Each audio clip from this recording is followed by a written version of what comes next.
Assalamualaikum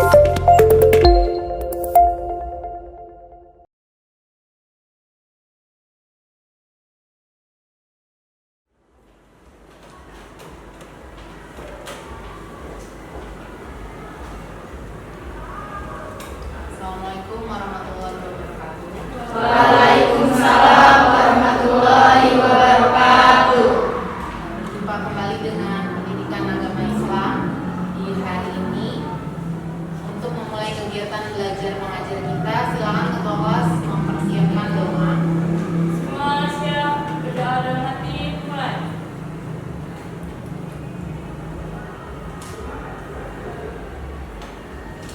Berdoa selesai. Beri salam. Assalamualaikum warahmatullahi wabarakatuh. Waalaikumsalam warahmatullahi wabarakatuh. Baiklah, Ibu akan mulai mengabsen. Untuk hari ini kelas 11 MPLB 1, siapa yang tidak hadir? Ketua kelas. Siapa? Arina. Kenapa Arina? Sakit. Kemudian siapa lagi? Udah, hanya satu orang. Ya, baiklah. Alhamdulillah berarti masih diberi kesehatan sama Allah. Kita dapat berjumpa kembali, belajar, menimba ilmu. Yang sakit kita doakan supaya cepat sembuh. Kemudian untuk materi minggu lalu, masih ada yang ingat kita bahas tentang apa? Ya, apa? Iman kepada kitab Allah. Apa artinya iman kepada kitab Allah? Percaya, yakin sepenuh hati bahwa Allah ada, kemudian memang kitabnya yang diturunkan. Apa saja kitab yang diturunkan oleh perantaranya Nabi siapa? Ada berapa kitabnya? 4. Kitab apa yang pertama? Ya, Taurat oleh Nabi siapa? Musa. Kemudian kitab Injil oleh Nabi Isa alaihissalam. Terus kitab Zabur oleh siapa? Kitab Zabur oleh Nabi Daud. Kemudian yang terakhir kitab penyempurnanya adalah Al-Quran oleh Nabi Muhammad SAW. Nah, kemudian untuk materi kita minggu ini kita akan membahas tentang khutbah, tabligh dan dakwah di tengah masyarakat. Coba kalian perhatikan gambar berikut. Nah, di sini ada 3 gambar. Ya, ini kalau lihat dari pakaiannya sama dengan kalian ya pelajar. Ini orang yang sedang apa? Ya, berdakwah. Karena kalau khutbah nggak mungkin ada perempuan ya. Kalau khutbah itu khusus laki-laki. Nah, berikut penjelasannya khutbah, tabligh dan dakwah. Yang pertama adalah kompetensi dasar. Pada materi ini yang akan kita capai adalah menganalisis pelaksanaan khutbah, tabligh dan dakwah, kemudian menyajikan ketentuan khutbah, tabligh dan dakwah. Indikatornya dapat menganalisis pelaksanaan khutbah, tabligh dan dakwah, dapat menyajikan ketentuan khutbah, tabligh dan dakwah, kemudian mempraktekkan. Artinya bisa mempresentasikan prakteknya khutbah, tabligh dan dakwah. Kemudian ada Rasulullah bersabda. Dari Abdullah bin Amr dituturkan bahwa Rasulullah bersabda, sampaikan dariku walaupun satu ayat. Hadis riwayat Bukhari. Artinya setiap muslim wajib menyampaikan. Kalau hadis ini kan perkataan maupun perbuatan Nabi ya, yang harus kita tiru sebagai umatnya. Sekarang pengertiannya. Pengertian khutbah. Khutbah ini adalah ceramah yang memenuhi syarat dan rukun tertentu. Kalau khutbah itu tempatnya khusus. Misalnya khutbah sholat Jumat, khutbah sholat Idul Fitri dan sholat Idul Adha. Itu untuk khutbah diawali dengan hamdalah, kemudian sholawat, wasiat, takwa dan doa. Kemudian yang Yang kedua, tablik. Nah, tablik ini adalah memberitahukan dengan lisan. Bisa juga menyampaikan pesan. Nah, orang yang melaksanakan tablik disebut mubalik. Mubalik di sini adalah orang yang menyampaikan tablik dengan gaya dan retorika yang menarik. Kalau dakwah yang terakhir adalah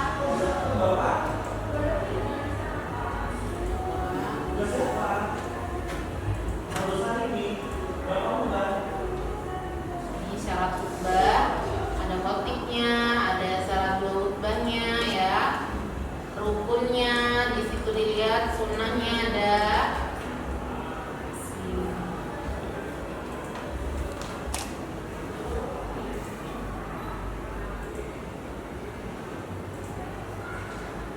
Ini syarat dakwah.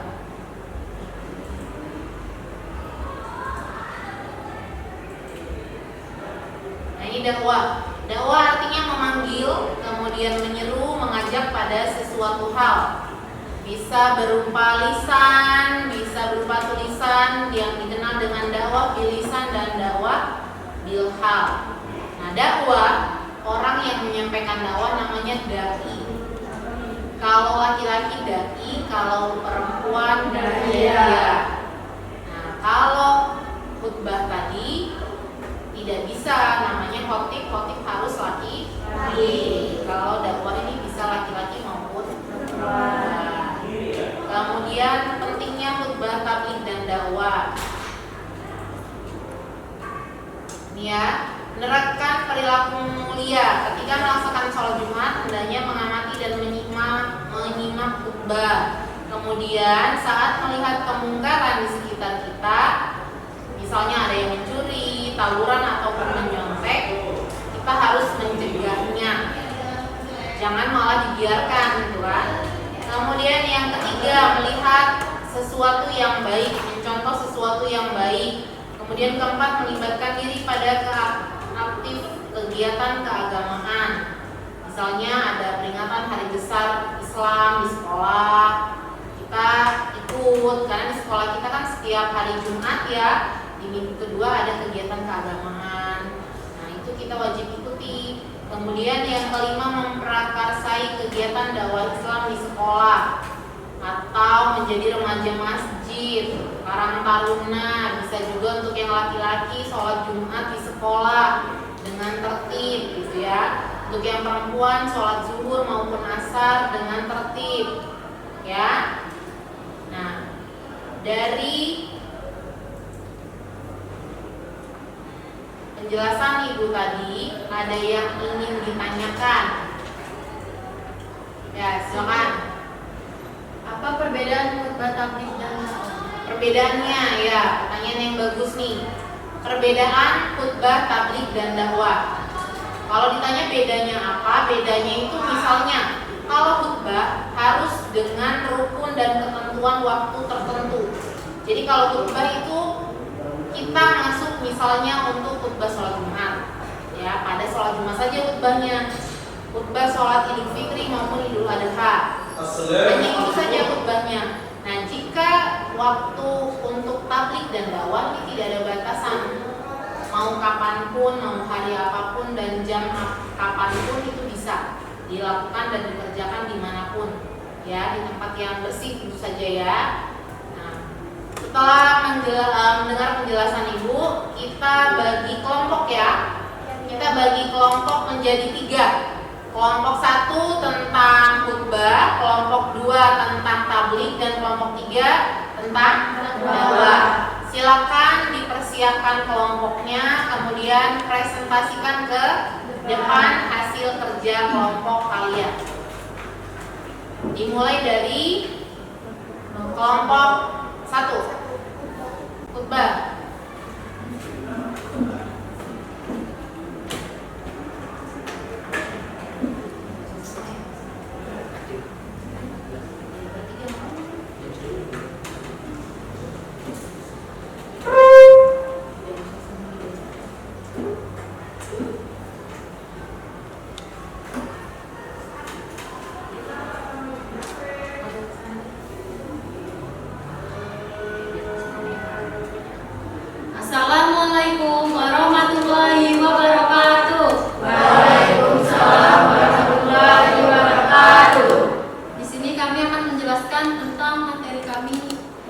yang berjudul khutbah.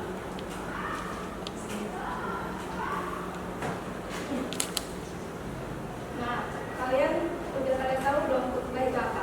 Belum. Nah, khutbah itu berasal dari kata khataba yang kubur khutbatan, yang bermakna memberi nasihat dalam kegiatan ibadah seperti sholat Jumat, Idul Fitri, Idul Adha, Istiqo, dan wukuf dan nikah. Menurut istilah, khutbah berarti kegiatan ceramah pada sejumlah orang Islam dengan syarat dan rukun tertentu yang berkaitan langsung dengan keabsahan atau kesunahan ibadah. Misalnya khutbah Jumat untuk sholat Jumat, khutbah nikah untuk kesunahan akad nikah, dan khutbah diawali dengan hamdalah, salawat, wasiat takwa, dan doa. Yang kedua, sebagaimana dijelaskan dari Rahma bahwa khutbah masuk pada aktivitas ibadah, maka khutbah tidak mungkin bisa ditinggalkan karena akan membatalkan rangkaian aktivitas ibadah. Contoh, apabila sholat Jumat tidak ada khutbahnya, sholat Jumat tidak sah. Apabila wukuf di Arafah tidak ada khutbahnya, wukufnya juga tidak sah. Sesungguhnya khutbah merupakan kesempatan yang sangat besar untuk berdakwah dan membimbing manusia menuju keridhaan Allah Subhanahu wa taala. Hal ini juga khutbah dimanfaatkan sebaik-baiknya dengan menyampaikan materi yang dibutuhkan oleh hadirin menyangkut masalah kehidupan dengan ringkas, tidak panjang lebar, dan dengan cara yang menarik serta tidak membosankan.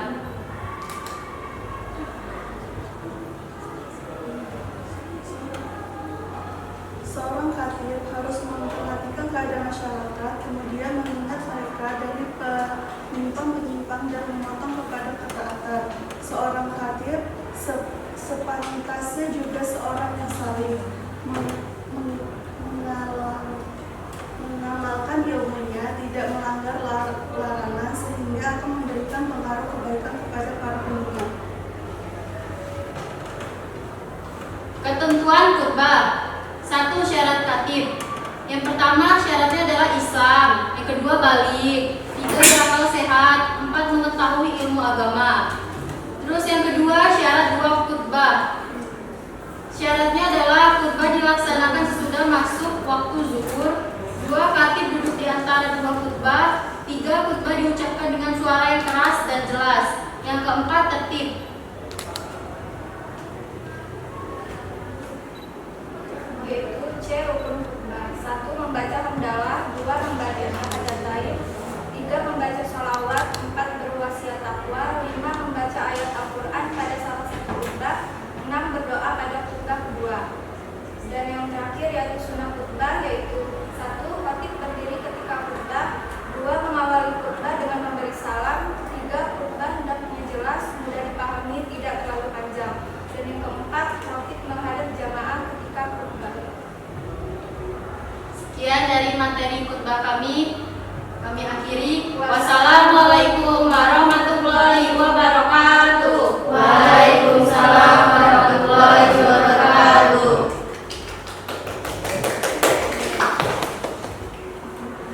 Ya, terima kasih kepada kelompok 1. Baiklah, untuk kelompok 2 silakan maju.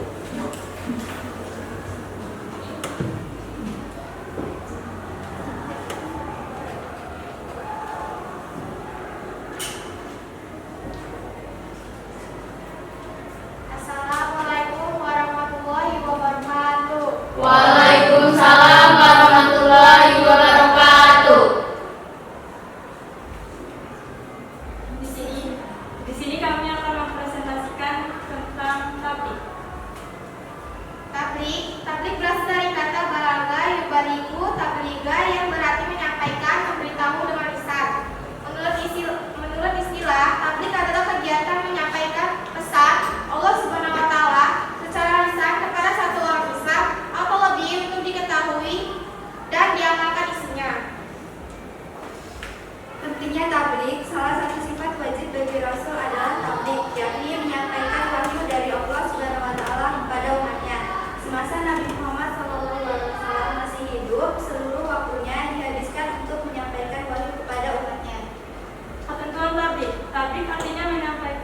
Orang yang menyampaikan disebut mubaligh. Ada hal-hal yang harus diperhatikan dalam menyampaikan ajaran Islam. A. Syarat mubaligh. 1. Islam, 2. Baligh, 3. Berakal, dan 4. Mendalami ajaran Islam. Dan B. Etika dalam menyampaikan taklim. 1. Bersikap lemah lembut, tidak kasar, dan tidak merusak. Dan yang terakhir, menggunakan bahasa yang mudah dimengerti. Saya kira cukup materi tabligh-nya. Saya akhiri. Wassalamualaikum warahmatullahi wabarakatuh. Waalaikumsalam warahmatullahi wabarakatuh. Ya, silakan untuk kelompok 3.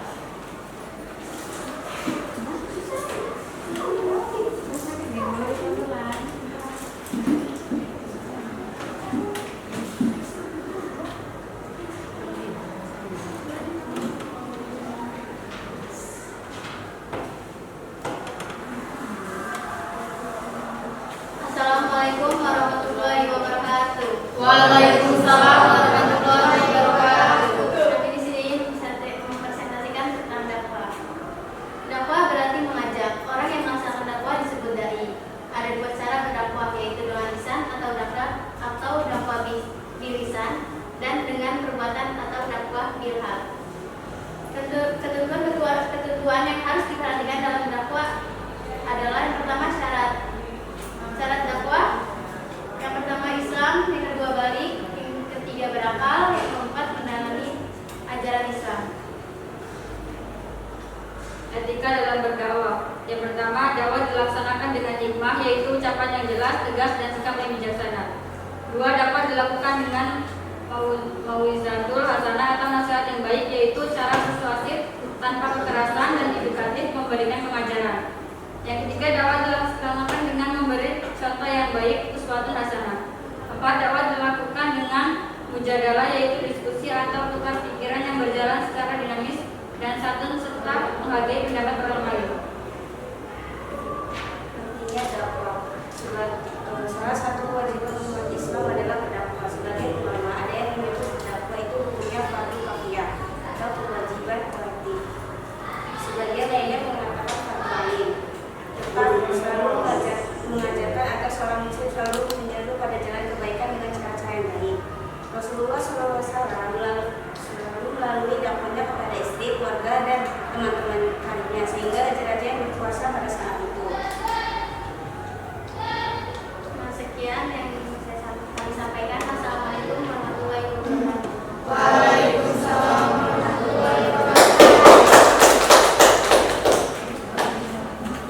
Ya, terima kasih kepada kelompok 1, 2, dan 3 yang sudah dengan baik mempresentasikan materi kita mengenai khutbah, tabligh, dan dakwah. Sampailah pada kesimpulan bahwa khutbah, tabligh, dan dakwah itu artinya adalah menyeru kepada kebaikan, mengajak kepada kebaikan, kemudian memberikan nasihat keagamaan yang bersifat persuasif, artinya mengajak kepada kebaikan, kemudian menggunakan bahasa yang santun, yang baik, sehingga orang lain akan memahami apa yang kita beritahukan. Contohnya hal kecil, jika kalian sholat zuhur di sekolah, temannya belum mau sholat atau belum hatinya tergerak, kalian bisa dakwah melalui teman itu dengan sekedar yuk ke masjid yuk, temenin, atau sambil ajak sekalian sholat. Nah, itu salah satu dakwah kalian kepada teman, ya, dan kalian akan mendapatkan pahala, apalagi kalau temannya ikutan masjid juga melaksanakan sholat gitu ya. Kemudian kalau khutbah tadi namanya khotib, yang menyampaikan namanya khotib. Kalau tabligh adalah mubaligh. Kalau dakwah yang menyampaikan dai ataupun daya. Itu persamaannya. Kalau perbedaannya hanya di waktu. Kalau khutbah itu waktunya harus tertentu pada saat sholat Jumat, pada saat sholat Idul Fitri maupun Idul Adha. Kalau tabligh dan dakwah bisa kapanpun, ya, waktunya. Ya, sudah paham? Ya, semoga bisa dipahami, bisa dimengerti materi kita. Dua akhiri, wassalamualaikum warahmatullahi wabarakatuh. Waalaikumsalam.